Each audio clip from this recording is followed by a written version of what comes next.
2010年7月7日よりスタートした動画配信サービスモバセミをダイジェストでご紹介いたします。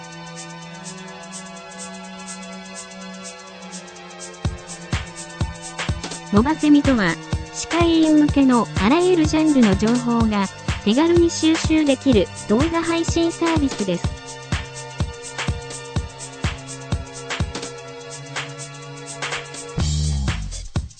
人気セミナーもコストを抑えて誰でも気軽に視聴できます。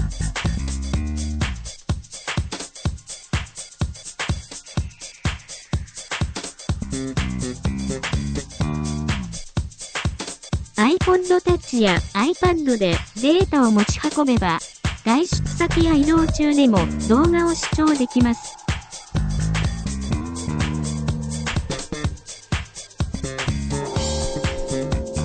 モバセミは、レンタル10の DX ファインダーからご利用いただく有料サービスです。モバセミをご利用いただくためには、DX ファインダーの動作環境を満たしている必要があります。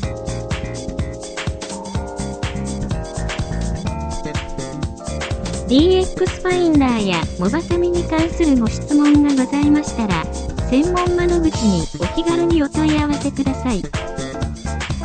詳しくは、プラネットのホームページをご覧ください。